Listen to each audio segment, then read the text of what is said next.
What's up? This is Jordan Gray from Half Lit and DopelivenTV. Hey, this your boy Don Ritchie representing the Midwest 219 Stand Up. Hey, what's up, y'all? It's Lamar Tate. This is your girl, Monifa. Hey, what up? It's your man Dave Hollister from Blackstreet. You know what this is right here. This Trigger Tretch in the building. Hey, what's up, y'all? This is your boy Jason Weaver. And whenever I'm back home in the Chi, I'm checking out Dope Living TV. Hey, it's your girl, Adina Howard, and you're watching Dope Living TV, live with Greg Gray and the crew.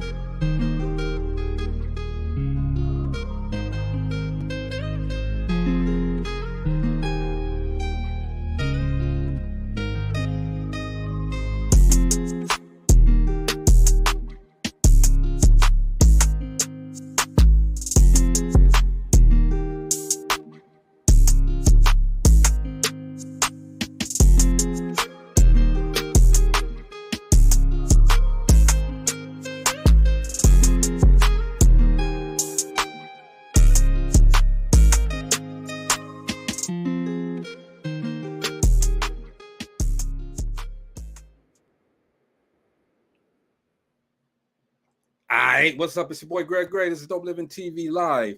Let me start off by saying the views that are expressed on this Dope Living TV Live are not necessarily the views of Dope Living TV or its affiliates. Hey, get that bounce when you say affiliates. Affiliates. Man, today we're gonna have a good show. We got my man Emmett. I don't know how to pronounce his last name, so Gina, we're gonna go through and see if you can pronounce his last name. Well, even if I pronounce it wrong, this sounds good. Loverde. Oh, that's not it. That's not it. Loverde. What's his last name? I didn't see. All right. Loverde. Marcella, what's his last name? You got to put her on first. I know. He's special. I would say it's Loverde. Loverde. I'm for once, me and Marcy on the same page. Okay, we're gonna get. I like Loverde. I like that. Loverde. Loverde. Loverde. Yeah, you from the south. Verde. Anyway, man, We this can guy, even remove the day. Just leave lover on there. Lover. It's gonna be a different show. It's gonna be a different show then. Emmett the lover. Emmett, my man, Emmett. Let me tell you, this guy, he's a director. All right, stay with me. He's a director. He's a producer. He's an artist. He's an author. He does his editing. He does, man, look, this guy does everything, all right? And he has his own studio. It's called Emmett Loverde. Loverde. Yeah, let's see. Oh, we're going to see. We're definitely going to see. And the winner is Emmett, all right? What's going on, Emmett? Welcome, Emmett. Thank you. Lord. Thank you. Man. In my family, we always pronounced it Loverde, but the correct Italian pronunciation is Loverde. So, Boom. No Loverde. No, Loverde. I like that one too. Loverde. Nah, Emmett, don't give it to her, Emmett. She's from the South. Let her love her day. Love her day. Say, man, it's Lover's Day. Southern gal, huh? It ain't even February. Come up from Lover's Day, all right? But hey, man, welcome to the show. We appreciate you giving us the time to talk about your story, bro. Thank you. Glad to be here. So, Yes, absolutely. again, you're directing, you're producing. You know, what made you get into this? I didn't have a choice. I'm the son of two actors, and so when you grow up with parents who, are very, first of all, they're great storytellers. Let's start there, and then it just gets more interesting from that. I used to every time my father would come visit us, I just sat there and listened to every word he said, every story he had to tell, and I not only loved the stories, but I loved how he told them. Mm-hmm. And I loved, I was usually laughing, just nonstop when he would tell us jokes and stories and things like that. And of course, part of me wanted to know how how does he do that? Why is this funny? Why is a punchline? Why is one punchline funnier than another, and that kind of thing? And so I wanted to figure out, where the magic lies. And I love acting. But I think I got the most attention when I was little for my writing. So I kind of followed that. And directing just came out of that because I could sit around and wait for somebody else to make a movie or I could do it myself. Okay. So you say you're from a family of actors. Your mom and dad? Yes. My mother was in the early '60s on The Wonderful World of Disney. There was a show called there was a movie, a movie of the week called Little Dog Lost. And I think you can I think you can find it on the Disney Channel. It's about a little corgi, Welsh corgi. And unfortunately, my mother plays the mean mother in the family who attacks the corgi with a broom. Oh, Lord. Could run away. No. So I have that trauma. But, and my father did a lot of television. If you remember the show, The Odd Couple. He was on The Odd Couple absolutely. Yeah, he was on The Odd Couple about 5 times, and oh wow, he was on the streets of San Francisco. Dang. Hey, what's your dad's name? I love that. What's your dad's name? His name is Frank Loverde. Okay. He has an IMDb page. Okay. But it was just, and the thing was he also was a stage actor, and so I went to see a lot of his plays, and bet you that was pretty cool. People I didn't even know that knew him would come up to me, and they just, when he wasn't around, they would say your father's the best I've ever seen. Which made me feel fantastic, but also made me feel like there's a lot to live up to. So yeah, but he passed. They passed that down to you, so you're doing your own. And that's a remarkable story, man. Because and by the way, in the streets of San Francisco, Marcy played that little girl that almost got hit when the car went over the hill. That was Marcy. Stop. I've seen your dad. I've seen him on movies. Have you? Yeah, he looked. If you remember Barney Miller, he looks like Hal Linden. He's taking us all back. He's telling our age. Oh yeah. I remember. I'm not old enough for that. Hey man, you tell those were some good. I remember Little Dog Lost. I remember that. I remember that Disney. I remember The Odd Couple. I used to watch The Odd Couple religiously. With yes, Tony we grew up with The Odd Couple. It's still funny. It is. It is. Still funny. And what do you think, Emmett? With the way that you make movies now, are you trying to make it kind of reminiscent so that we can get back to the funny? The funny, the clean. Well, I did have I had kind of a little rule that I made for myself, which I broke it recently, but the rule was that I'm going to try to make something without a lot of swearing. Mm-hmm. And, wait, you mean to tell me Jesus Awakens the Little Girl has swearing in it? No, I didn't break it on that one. Oh, okay. No, wait a minute. No, there's no I thought he said no.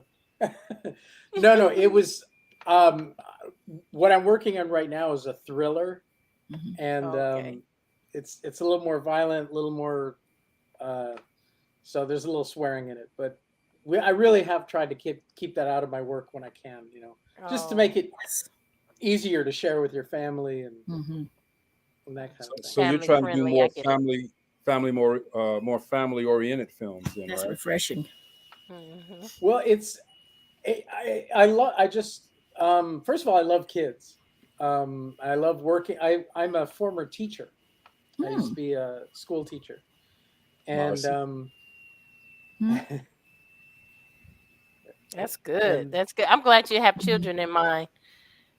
Yes. Yeah, and I like being able to, because if I showed a movie in a classroom, I either had to figure out how to edit out the, you know. Yeah. So, but on my own movies, I never had to worry about that because they're always appropriate. It was the 70s and 80s. Now let That's me a ask you different. about the movie The Girls' Night In. Is that a Yes. spin-off of The Girls' Night Out, or is The Girls' Night Out a spin-off of The Girls' Night In? Well, I'll tell you the story of that. The original title was Beauty, Brains, and Personality. And I love that title because it's the basis of the story. And then I made a deal with the distributor, and they said, we got to change your name of your movie to Girls' Night In, which I mean, first of all, I don't like it when what they want to do is they want to trip you up, you know, because you're looking for the movie Girls Trip, and then my movie pops up, and you go, I don't know, like maybe that's it, you know, and I don't like finding customers by stealing somebody else's thunder, you know. That's good. I'd rather get it on your own. honestly. Okay. No, I get it. You want to get it on your own instead of somebody saying, okay, or tripping onto it. You know what I mean? Which is good. Yeah, well, like right after Jurassic Park came out, there was a movie called Carnosaur, and it was about a killer, you know, dinosaur. And of course, I'm sure they made a bunch of money because people were like, I don't know, I know it's about dinosaurs, and so they would rent that or watch that instead. Or trip up on it and then decide, well, I started it, I'm going to finish, because that's how I am with movies. If I start it and it kind of catches my attention, I want to see it to the end, even if that wasn't the movie I intended to bring up. Well, shame on you, Gina. Go to directly. Don't do I'd it. be the forgot movie. Look, watching that one, I'd be forgot what I was looking for. Yes. So, Emmett, what's your process, man? How do you start? Because we're starting to do film ourselves, and undertaking that venture, man, it's pretty arduous task. What's your process when you get ready to start filming or started making a movie? Well, years ago, a female friend of mine, she came to me and she said, I had the worst night last night. She said, my mother is in town, and how to do it. And I had a dinner party with my girlfriends, and my mother was there. And during the course of the dinner party, my mother managed to alienate every one of my girlfriends. She just figured out their weak spots, you know, the things they were sensitive about, and she just nailed them. Each one of them. And she said one of my girlfriends called me up today and said, you know, my therapy session this week was all about your mother. Oh. And I heard this story, and I said, I am so sorry. I said, but that's hilarious. I mean, if you step back from it, that's really funny. I said, can I write a play about that? And she said, yeah, sure, you can if you want. And so that became the basis for a play that's been produced about 13 times. And then I just directed it as a movie. And that's my next project to finish after the one I'm working on right now. It's called The Maginot Line. But and that's the thing.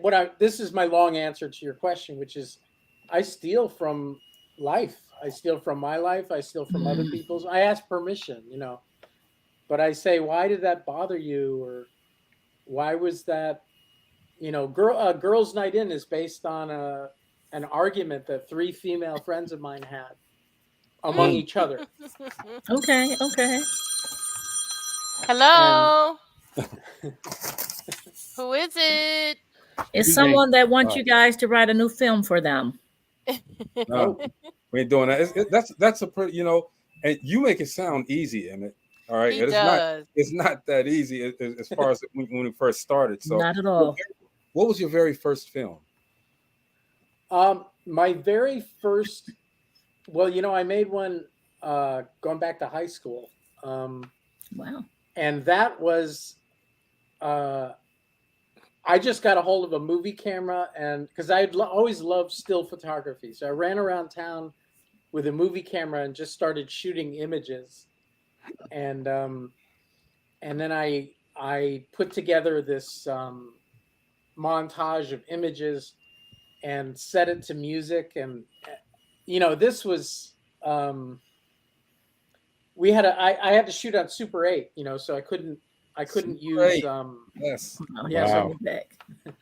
so I couldn't use synchronized sound, so I couldn't have any dialogue or anything. So it was just pictures of me running around the city and stuff like that. And it was so much fun to show that movie. I don't think it's ever been shown again since the first time that I showed it in high school, in my filmmaking class, because it didn't have a story. It didn't have it was just impressions. Well, don't worry about it. I have it right here, just so you know. No, I don't. Right. I talking don't about- believe him Oh. anymore.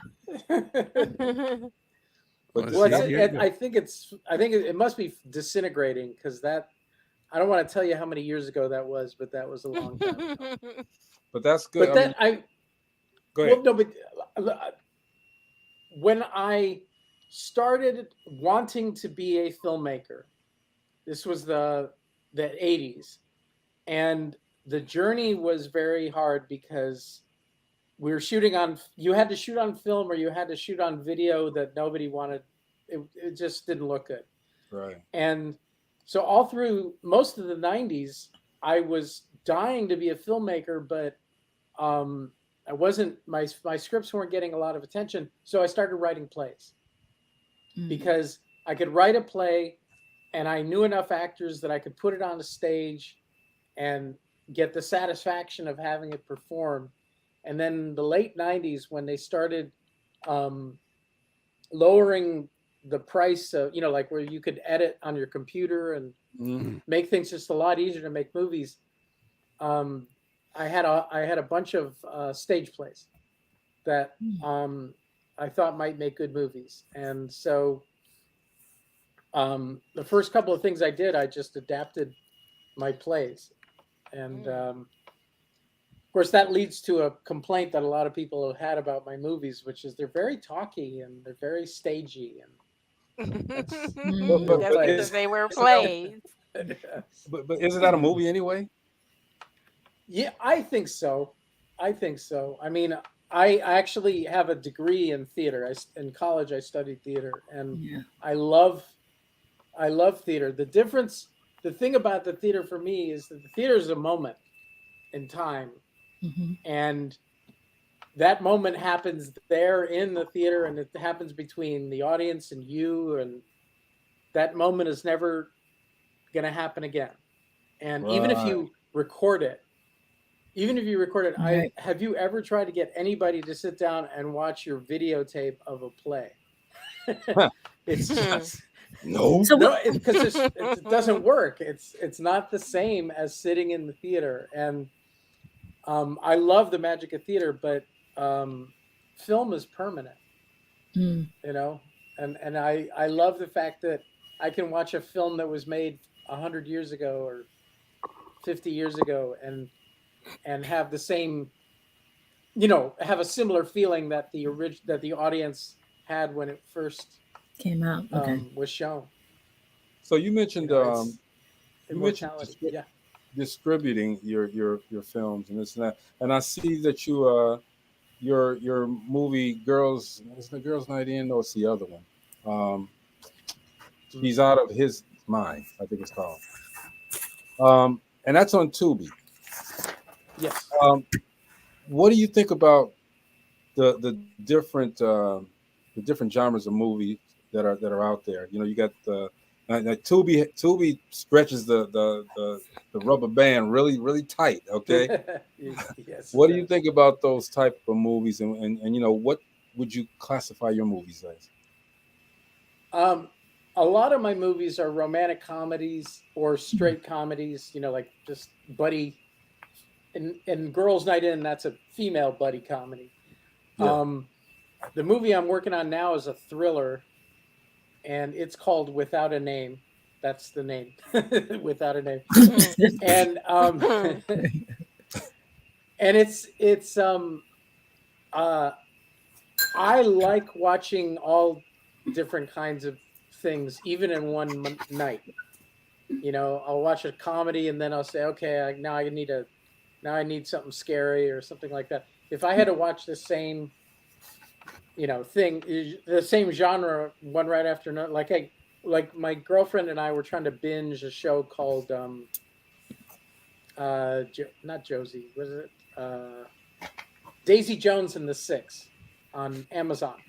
Mm-hmm. And we would watch like 2 episodes at a time, and it's about a rock band, you know, a fictional rock band. And I said, after we watched 2 episodes, I said, I gotta stop. I can't because this is becoming unimportant to me. I want to see something new because I've already spent 2 hours with this show. I'll come back to it, but I can't do it all in one day. That's just so I love checking out all kinds of things. I haven't been able to watch very much lately because I've been working so hard to finish this Without a Name. But when I have the time, what's the name of it? Without a Name. The new one. There is no name. There is no name. Yeah. Well, it is. That is the name. That's what I'm saying. You should have just called it movie. Oh well, it's about a cult, and then the name of the cult is it's called Sin Nombre, which in Spanish means without a name. Sin Nombre. We were originally going to call it Sin Nombre, but I was afraid that people would think it was be a foreign film, and that some people are open to that and some people aren't. Yeah. So I said let's go, because it is in English. So I said let's go with the English translation. But it's it's just, you know. Why did you want at first to go with the Spanish name? Well, I have on that particular movie, I have a writing partner, and it was we started off with his idea. You know, he said, I'm thinking of a cult and I want to call it Sin Nombre. And so if you've ever done any live improvisation, they always say, you know, the key to improv is saying yes and so if somebody gives you an idea, rather than go, no, that's a bad idea, you go, yes, and then you add on to it. Okay. To it. So I didn't want to say, no, we can't call it Sin Nombre. I wanted to say, well, yes, let's call it, but let's make it, you know, and he was okay with that. So, okay. But that was our process of so many things, finding like at one point it's about a father who loses his son to this cult. And we'd be working on scenes, and I would kind of take this story, I would take the conversation in a weird direction in the scene, and then my partner would say, yeah, but the movie's about the father trying to get his son back, and you're taking it in a, you know, like, let's get back to let's get back to the engine of the story, which is, you know, the man can be passionate or upset or a lot of other things about a lot of other topics, but the main thrust of the story is, I want my son back, and you people are standing in the way. And it's I wish I could say I wrote this script myself. I didn't. And I think one of the reasons it's as good as it is because I had a partner who is a great writer in his own right, but he also, we were trimming the fat away from the story as we were writing it. Mm. Usually you write the script and then you sit down and trim all the fat, but the way we were working was just no, get that, let's keep it streamlined and focused all the way through. Is it based on a true story? Did you mention No. that? No. No, but it is based on methods that some cults have for recruiting. Like one of the things, the movie starts with a boy at a computer, and he's on a website. Yeah, that'll do it. Yeah, and it's saying, do you think your parents don't understand you? And are you mad because pull you're in? not... Yep. Yeah. Yeah. So that's kind of the gateway. So it's not based on a specific cult, but it's based on what I've read about cults and things. Yeah. Cults. Yeah. Same thing with sex trafficking and things of that nature. Yeah, pretty much. Oh yeah. Wow. So, Emmett, So when is that going to be out? You've done a lot. Well, can I answer her? Go ahead. You can answer her question. She said when it's going to be. We're doing. We're going to premiere the trailer at a film festival in Wisconsin later in September. It's called the NIFA, National Independent Film Association, in I think in Appleton, on September 22nd, but or 23rd. But we're hoping to get it on streaming or even possibly in theaters by the end of this year or early next year. Okay. So, man, give us a sneak peek and we'll premiere it here on Dope Living TV, man. Come on now. What are you doing? But you've done a lot of and the thing that Go ahead. Oh, no, I just was going to say they want we want to have a trailer ready for the NIFA festival. And I had to be honest, I was like, I'm not even sure that I'm going to have we're close to getting a rough cut of the movie. And after I finish the rough cut, hopefully in the next week or two, we're going to make a trailer. But I may not even get the trailer finished before this trip to Wisconsin. If you get a trailer, though, if you do get a trailer, we'll premiere the trailer here on Dope Living TV Live, most definitely.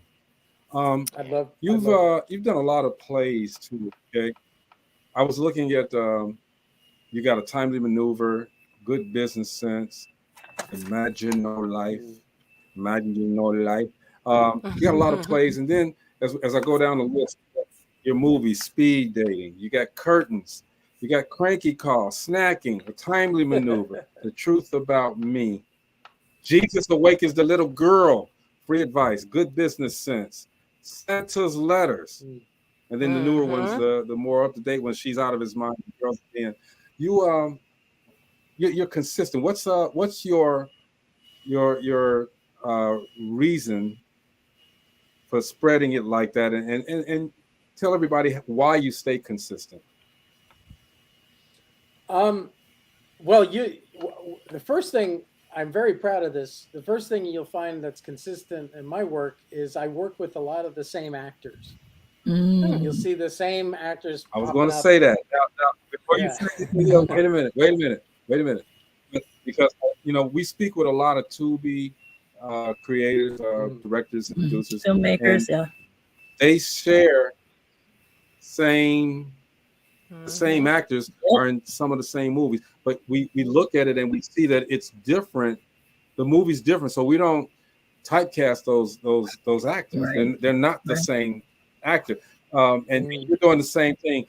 How do you make sure that these guys are not going to be typecast and playing the same role? Well, in the case, one of my favorite actors, his name is Tom Shanley, and you have seen him in, oh my God, NCIS, some of the Star Trek series. I mean, his first series was called The Yellow Rose in 1983. I think it was an offshoot of like Dallas, I think.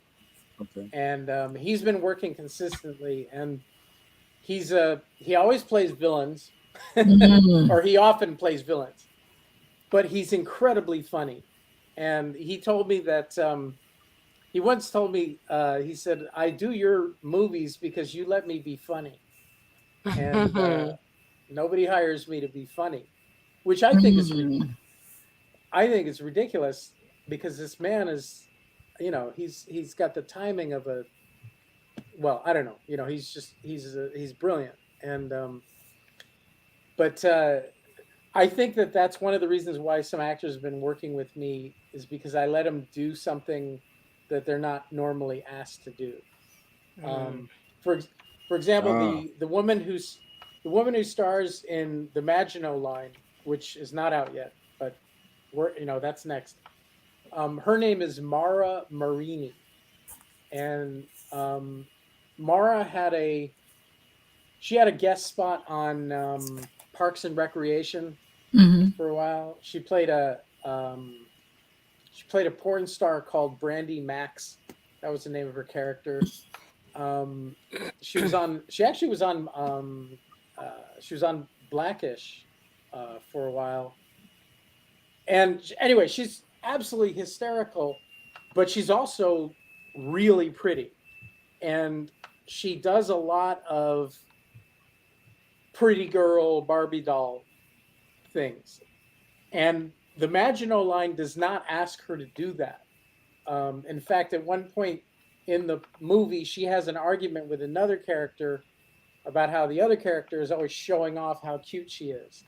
And, and she's like, every time I talk to you, you're shoving it in my face, how, and I think Mara didn't say this, but I think one of the reasons that she wanted to do the Maginot Line is because, I'm not asked to play the bimbo, I'm not asked to play the sex pot in this one. I'm just, because she's really funny. She's and I don't think she's asked. I know she was asked to be funny in Parks and Recreation. If you look her up, she's got a lot of great guest spots on shows. But most of the time when you see her, she's in a bathing suit, or something like that. And I'm not mad at her. I offer. I guess I offer the opportunity to do something different, in my films. So that's good. You give them the creative license to go ahead and do whatever they have to do in order to make the movie great. So with these, because you're out in California, correct? Yeah, Los Angeles. Okay. So you don't have you don't have to worry about, because what we have to worry about sometimes is the weather, but you always got the good weather to do yours. So and let's go to Gina's except with hurricanes. I mean earthquakes. Floods. Yeah, those are a hassle. Yeah. Knocking over cameras, lights, buildings. You get used to it. You kind of write it out. And you go, is it over? And then, but I have to tell you, when we shot Without a Name, we shot it in Wisconsin, and we had to shoot it before the snow started last year. Yeah. So I know what you're talking about. You only have like 3 months of no snow in Wisconsin. Pretty much. Dang. Pretty much. Yeah. So Gina's favorite subject when she's looking at these movies is now, because we're learning how to do these movies, is the score. Now your score, from what I see in a couple of the movies, you got this happy-go-lucky scores. I mean, the music is happy-go-lucky. How do you pick your scores? Well, I found a composer named Rob Casal, and he did the music. I thought he was gonna say Rob Diggity. Diggity. I know.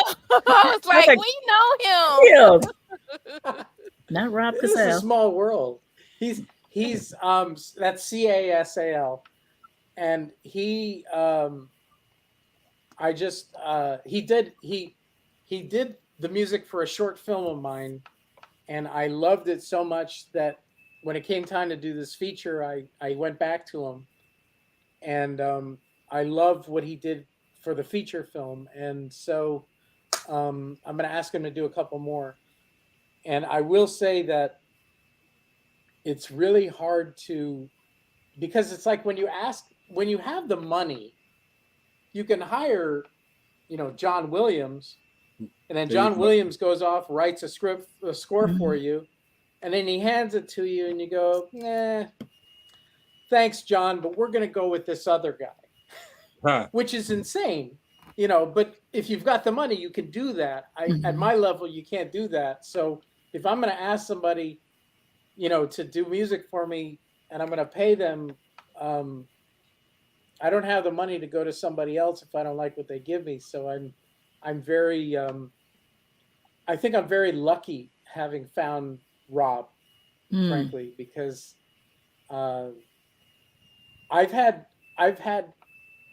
bought things from people, like bits of music, songs, things like that. I've bought permission to use it in a movie. But that's a finished thing, that's something that's already, so I know what I'm getting. But to say, can you read this and write some music, and I'll hope that I like it, like that's crazy. I don't know. A little interesting. So we're going to try to learn how to do I write music too, but I never tried to write music for a movie. So I'm going to try some and see if we can do. We have to have a bomb soundtrack. Whenever a movie has a banging soundtrack, sometimes you go see the movie just for the soundtrack. Well, Rob actually helped me with some problems on Girls Night In, because one of the characters had a line. She said, I don't know, she had a line, and it was supposed to be funny. And I did a screening for friends, and nobody laughed at her line. And I thought, I don't think people know this is supposed to be funny. And I can't shoot it again. And so I asked Rob, I said, Rob, can you give me a funny little, like a little thing that tells the audience? Yeah. A Jack in the Box song. Exactly. Yeah. And he did. And now I have a funny moment where there was, before it was confusing. And that's the poster for Girls Night In. Look at it. They're just so happy. They're just so happy. Beauty brings the person. Let's see if they get wasted. If they get black girl wasted. They're so I have a question for you, Emmett. Yes. This is a question on the director level.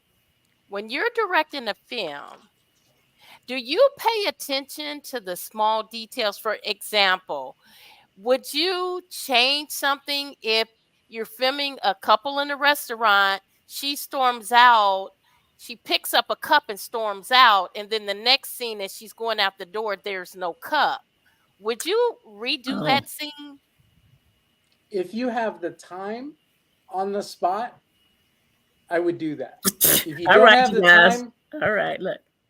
If you don't have the time, I would say zoom, like when you're editing, I would say cut it tighter on her face as she's walking out, so you don't see the cup. But I don't think that the audience would. The audience might notice something like that, though. Emmett. What's it? You just threw me under the bus, man. Emmett, no. Emmett, let me tell you. We're doing a film called Behind the Collar. We're doing a film called Behind the Collar. There was a scene, that exact scene she just talked about. The lady walked out of the restaurant. At first, she had a cup in her hand. Initially, she picked up the cup off the table. And then when we got the great cut, she didn't have one in her hand. And I told Gina, I said, Gina, doesn't make a difference. I can take care of it. Gina said, no. So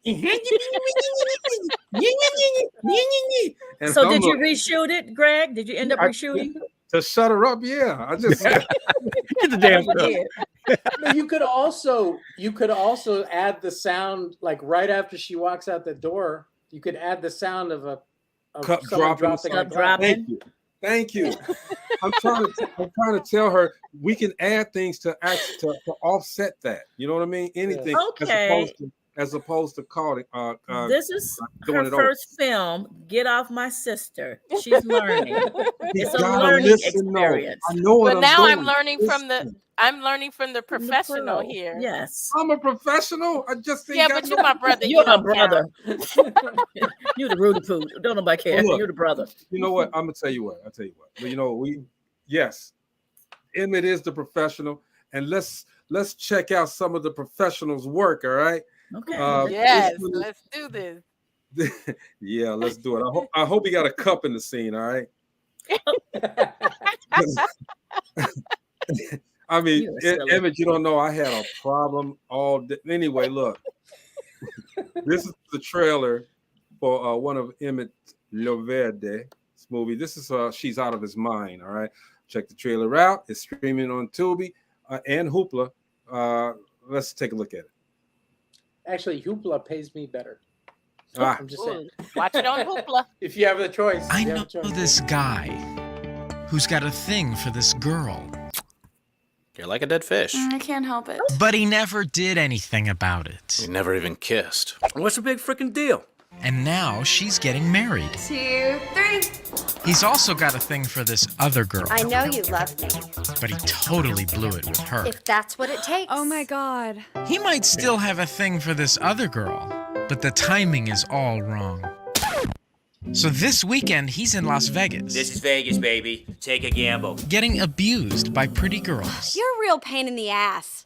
Do you have any his and hers jewelry? Nope. Getting sage wisdom from the delivery man. Storm the altar, slug the best man, do a Sinatra ballad, then kiss her in front of everybody.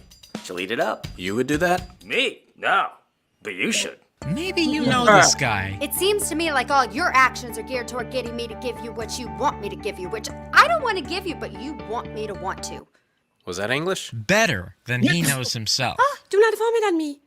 I have no intention of vomiting on you. The mouth was open and the eyes were bugging out.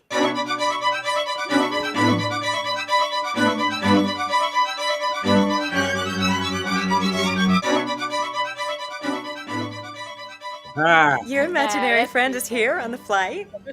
Do you talk often? Can you see him now? What does he look like? She thinks you're wasted. That's funny. I love that. That's clean funny though, you know. Can I tell you a couple of things? Yeah. The woman in well, there are two women in wedding dresses. Jennifer Siebel Newsom.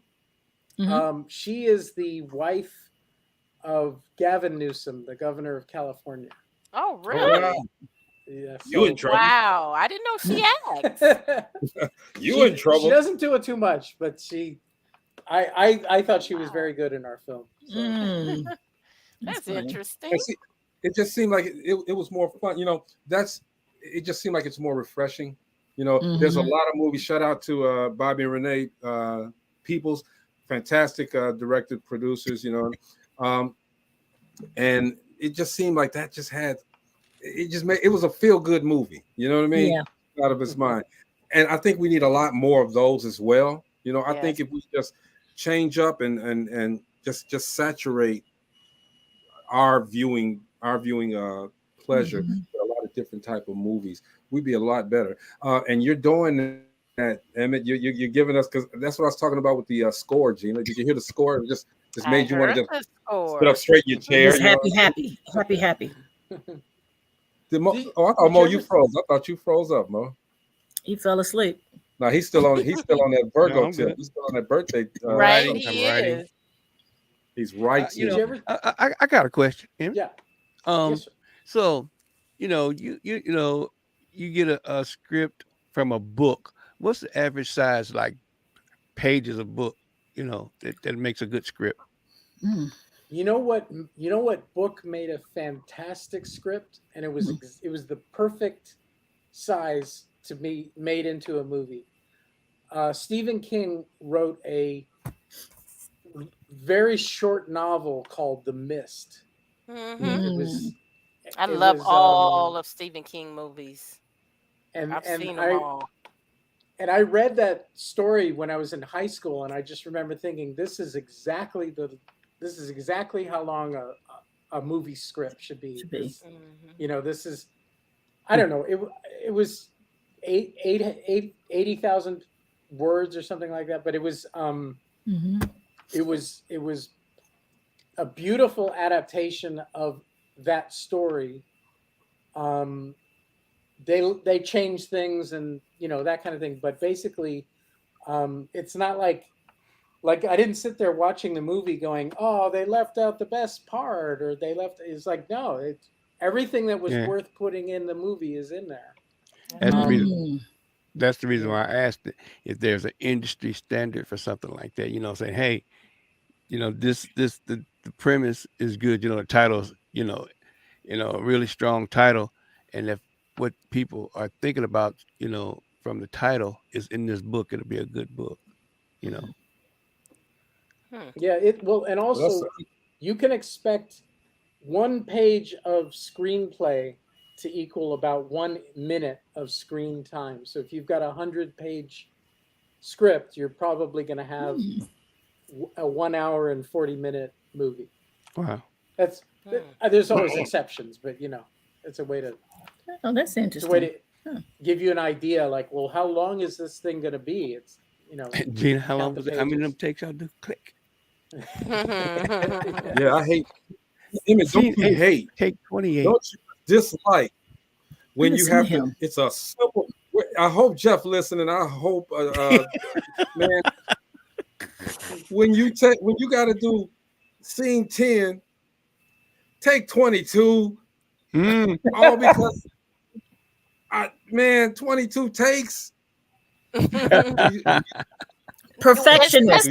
Especially when it's the first part is perfect, and then you end with the actors laughing. They got the giggles. We're new at this, Emmett, so I'm quite sure you've seen all. They got the giggles that bad. Dang. You know, stay in character. That's all. Emmett, if there was an actor or actress that you really, really, really wanted to work with, who would it be? Reese Witherspoon. That's a good choice. Or Denzel Washington. Everybody wants to retire. Well, no, actually, no. That guy, the guy that 22 million. In the trailer, the guy in the trailer that you just saw, the blonde guy, Shanley. What's his name? Shanley. Yeah, he's fun. He's fun. He's brilliant. That's the guy I was telling you about. That he's always playing villains, and I let him be funny. But he's got the same, or he had the same agent as Denzel Washington. Oh. So he actually, like, that didn't matter. I couldn't, you know, like, hey, can we get Denzel? No, it didn't. But I mean, it's a small world, is what I'm trying to say. Right. Yeah. If I had something, maybe there would be a way. You know, I don't know. You never know, man, because yeah. Right now they got the writer's strike going on, and the strike is still there. Right. You might as well go ahead and see. That's the thing about being an independent. You're not on strike, all right? You can do your thing. You can. Hey, grab some of those guys up, man. Looking at those movies. You can get Matt Damon now because Jimmy Kimmel don't want him on his show. You can get Matt Damon. You know what? You done passed him over so many times. Ain't even funny. Man, tell Matt Damon he can get in tomorrow. Man, every night. When I saw a movie with Reese Witherspoon starring in it called The Man in the Moon back in the early 90s. She was about 12 years old. Whoa. And I'd never seen her before, and I said, I don't know who that girl is, but she's going to be huge. And I felt the same way. I actually felt the same way when I saw Wesley Snipes in New Jack City. Yes, said, man. I don't know who that That was guy his is. breakout role. To me, that was his breakout role. You know who I thought was really good? Brittany Murphy. Yeah. I thought she was a fantastic actress. You know, she's gone too soon, but I thought she was a fantastic actress. There's So a was Gina documentary about Davis. her. Who? Say that? Gina Davis. You know what? Get out of here. Gina Gatson Davis, you mean? That's her name now. She got married. Her name is Gina Davis now. It's spelled with an I, so she's verbally challenged now. All right. Took an E Where out. are you all? Where are you all located? Everywhere. Yes. Gina's in Indiana, Marcy's in Indiana, Tennessee, and Michigan. And we have we one spread it person all in over the Illinois place. that's not on today. We're everywhere, man. And I'm always looking to see what's kind of fresh and what's new and what catches my eye. And I saw yours, man, and I thought, man, I gotta have this guy on the show and talk about his movie because I like the lightheartedness of it. I like the different texture of it. I think you're doing a great job, bruh. Please keep up the work and let us know what's next for you. And we got you, man. You want to throw us a couple of trailers or even the whole movie that you're getting ready to do that isn't out yet with anybody else. You can always come to Dope Living TV. Okay. Yeah. Well, you know what? You caught my attention with Girls Night In. When we get off the show, I'm going to watch it. I'm going to watch it as well. You know, it really happened. That's the thing. It's, when you see the movie, I'm not spoiling anything. When the women that it happened to, they told me the story. They said, "Can you believe what she said to us?" And I said, "Why does that make you so angry? Why are you so upset?" And they said, "Wait, but she can't say that. She can't." And I wrote the script because I didn't understand it. That was the thing. Wow. It was a basic difference, I think, between men and women, and I wrote it because I wanted to understand, So what do they think about the movie? What do they think about the movie now, saying after you've done it?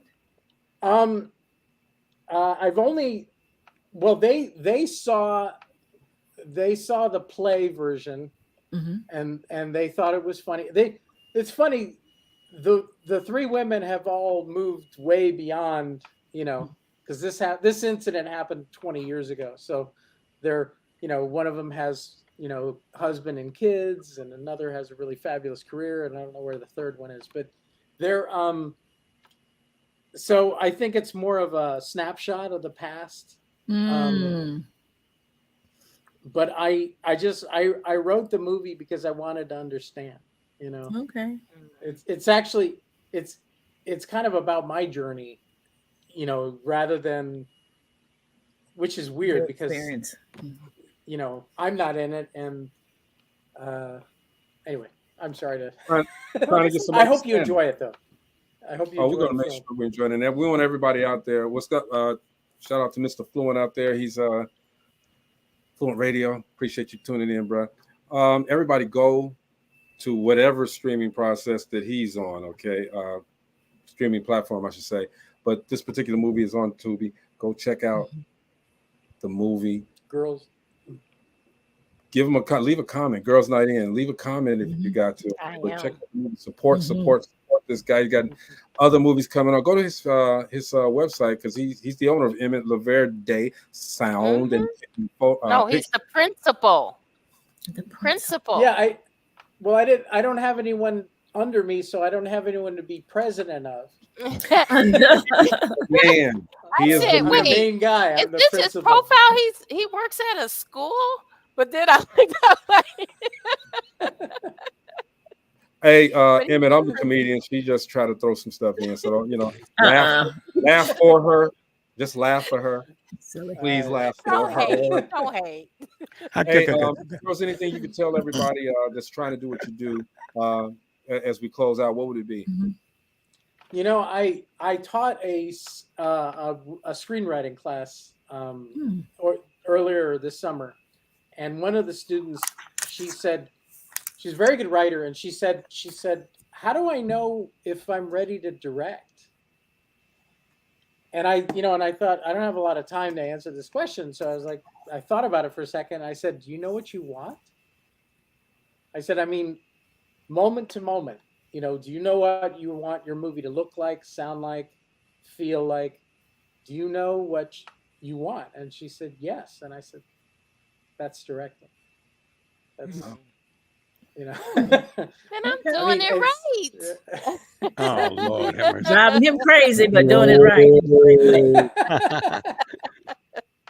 We gotta have you back on, Emmett. We got more it's my questions. pleasure. We want more information. You're full of information, and we would love to have you back. Yeah, because I'd love to come back. we only touched on the movies, but you know, Not the he books. does photography. We want to know about your photography, more about your plays, your books. We want to know more about everything, okay? And we definitely want, if you know, have the time, man, come back on and hang out with us and talk about some more. Yes. Check out my brother's. My brother and I did a TV series. It's called Free Advice. It's on YouTube. I don't know if you can see it, but anyway, you can see all the episodes for free on YouTube, and they're only like 2 or 3 minutes a piece. And Okay. anyway, one of these days we're gonna make a Free Advice movie, but I love doing That what sounds I'm like that'll doing. be fun. That sounds like Girl 6. Oh. Girl 6. That's a So, whole. yes. That's a whole other show. But Free Advice, real quick. Yeah. What's that about? Free Advice? Yeah. You know what? It's a real thing. My brother and I we just went down to the beach. We're not far from the beach. We went down to the beach, set up a table and chairs, and put a sign on it that said "Free Advice." Huh. And people Wow. would just stop and talk to us. And we didn't. It's not a reality show, but based on our experiences, Pretty we nice. wrote. That's we like the wrote Taxi scripts. show. You Yeah. remember the Taxi where everybody got in the backseat of the taxi and told all their business? Taxi cab confessions. Yeah. Yes. That is hilarious. There they are right there. 2 signs, Free Advice. He got the slate up there. He's ready to go, man. That it cut. I might have to steal that idea from you, bruh. Hey, let's go, bro. Look, that's interesting. And it was Free advice so- in the it- Midwest.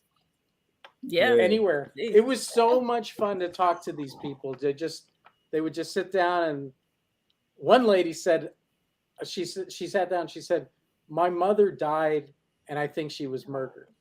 Oh. Like, okay. You didn't expect that, did you?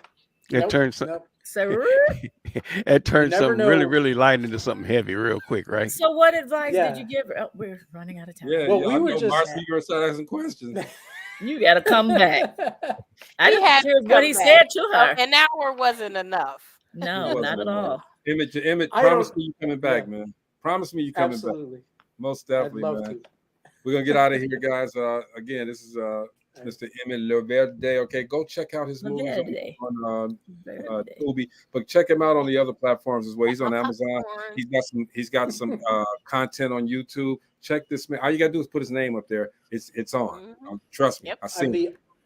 I'm the only Emmett Loverde on earth, I think. Of course. That's You're it. the only one I popped up think when I now that put your you have a name in there, son- Emmett. Look, I guess she had a son named after Emmett, you. I checked. I fact checked, and he's telling the truth. He's the only Emmett Loverde on earth. All right, and we had him here on Dope Living TV Live, and he will be back. That's all right. right. We got to get out of here. All Okay, this is Dope Living TV Live, man. Thank you, Emmett, for coming through. We will Thank see you you. guys tomorrow.